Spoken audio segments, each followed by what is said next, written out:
Oke, selamat datang kembali teman-teman di tutorial Algoritma Indonesia bersama dengan saya Sulaiman Santoso. Di video sebelumnya kita sudah berhasil menggerakkan pesawat kita secara tersinkronisasi dan setiap klien juga sudah punya pesawat masing-masing gitu ya. Tapi di video kali ini teman-teman kita akan membahas bagaimana caranya kita bisa menggerakkan pesawat sesuai dengan kliennya. Gitu ya. Oke, nah di sini teman-teman ada dua macam cara pendekatan. Jadi pendekatan yang pertama adalah kita mau pasang otoritas di masing-masing klien. Jadi kita mau membagi otoritas. Jadi kita bisa bikin si pesawat yang ini misalkan kepunyaan server, yang ini kepunyaan klien satu, yang ini punya klien dua. Jadi nanti klien satu punya otoritas atas ini, klien dua punya otoritas atas ini. Gitu ya. Kita bisa lakukan hal seperti itu. Atau kita juga bisa melakukan supaya si servernya yang punya otoritas, tapi si masing-masing klien ini cuman mengirimkan pergerakan ke server. Nah, itu cara kedua. Jadi servernya jadi pusat, klien-klien semua nembak input ke server. Nah, itu yang cara kedua. Nah, kita akan bahas dulu cara pertama, teman-teman, karena itu lebih simple, dan supaya teman-teman juga nggak pusing. Cara kedua itu mungkin nanti kita akan bahas di video-video yang berikut-berikut deh, gitu ya.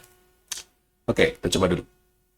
Supaya kita bisa mempunyai kendali, teman-teman, supaya kita punya otoritas, kita perlu menjalankan sebuah perintah. Jadi kita di spaceship di sini, kita punya function tadi, hapus saja ya.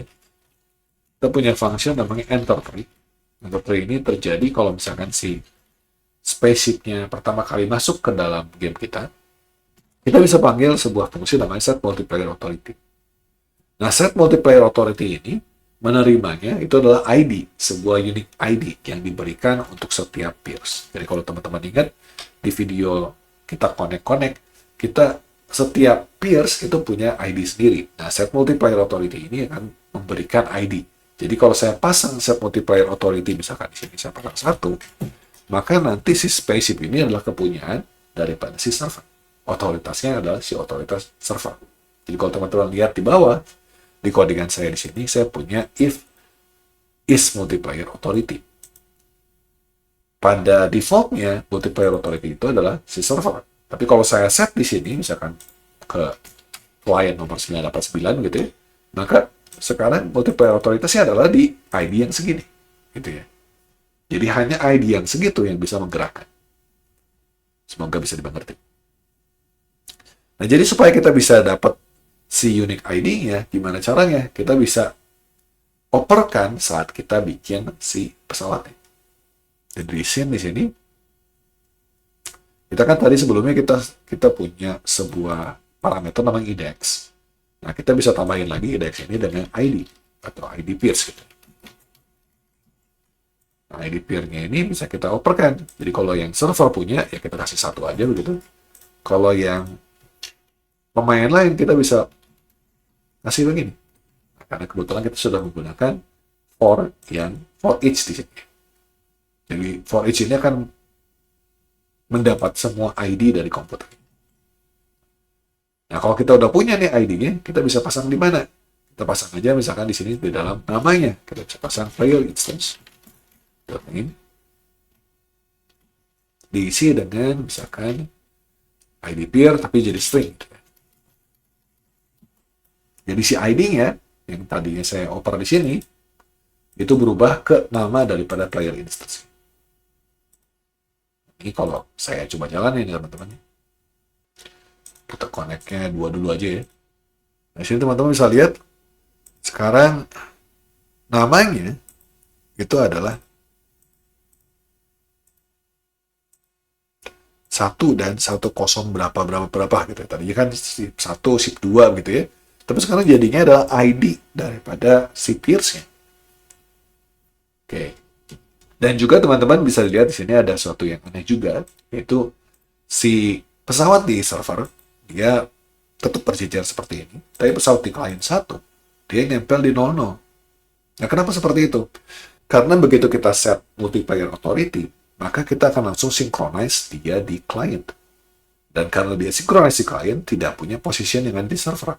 Jadi dia balik lagi ke 00. Jadi position yang kita set di awal itu nggak efek ke klien kalau dia set multiplayer authority. Nah, sekarang selanjutnya teman-teman, setelah kita bisa lihat namanya sudah berubah, maka sekarang kita balik lagi ke spaceship.gd. kita akan set multiplier-nya ini berdasarkan namanya. Jadi kalau tadi kita punya peer ID itu dari name, kita bikin to. Lalu kita pasang ini ke peer ID. Si var ya. Nah, kalau kita udah pasang si peer ID-nya ke sini, teman-teman, sekarang kita bisa punya connect as host, connect as client. Kita punya pesawat yang digerakin di server, kita punya pesawat yang digerakin di client 1, kita punya pesawat yang digerakin di client 2. Nah, sekarang sudah masing-masing punya pesawatnya sendiri. Dan semuanya bisa sinkronis.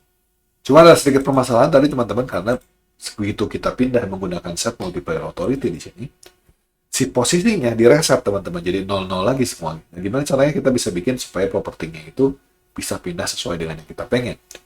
Nah, di sini kesulitannya kalau kita menggunakan pendekatan yang seperti ini. Jadi kalau kita menggunakan pendekatan yang set multiplier authority, kesulitannya adalah jadinya setiap klien punya otoritas sendiri, dan itu jadinya tidak terpusat ke servernya. Itu kekurangannya.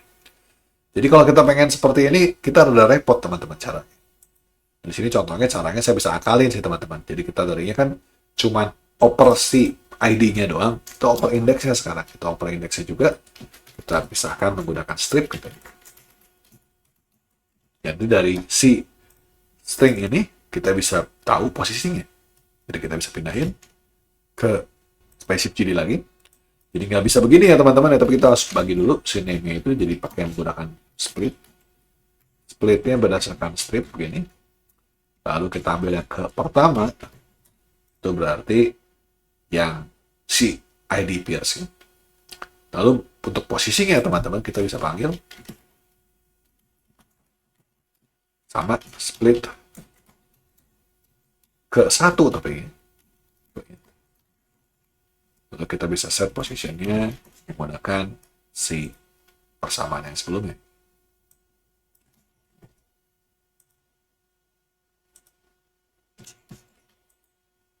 Oke.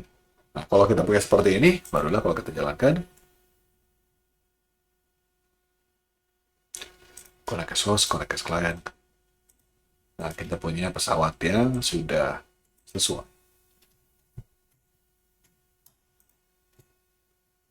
Oke. Jadi ini sedikit ngakalin ya teman-teman kita ya. Nah, kalau bihannya dari menggunakan pendekatan ini adalah lebih sederhana. Jadi teman-teman bisa lihat di sini, yang penting kita punya otoritas, kita bisa gerak gitu ya. Oke, jadi dengan demikian teman-teman kita sudah punya sebuah yang multiplayer di mana kita sudah bisa nge-spawn player untuk setiap pemain, dan juga kita bisa bagi-bagi otoritas untuk masing-masing client. Tapi pendekatan ini banyak kekurangannya sebenarnya. Jadi di sini karena kita bagi-bagi otoritas itu sebenarnya nggak boleh sih teman-teman, karena nantinya jadi bisa dihack gitu ya. Jadi kita bisa, kliennya tiba-tiba bisa punya input yang luar biasa cepat misalkan itu ya, atau misalkan kita nge-sync-nya adalah variabel, kemudian variabelnya diubah di klien gitu, itu kan nggak boleh teman-teman ya. Nah, itu bisa berbahaya sih buat game kita. Jadi pendekatan ini ya pendekatan yang buat kita nyobain aja gitu, supaya teman-teman punya gambaran, oh caranya seperti ini loh, multiplayer authority itu seperti ini gitu ya. Nah, pendekatan yang kedua jauh lebih baik, tapi mungkin kita akan bahas pendekatan kedua itu mungkin di video-video berikutnya gitu ya. Oke, kalau begitu saya rasa cukup dulu sampai sini dulu. Kita ketemu lagi video berikutnya. Terima kasih banyak atas perhatiannya.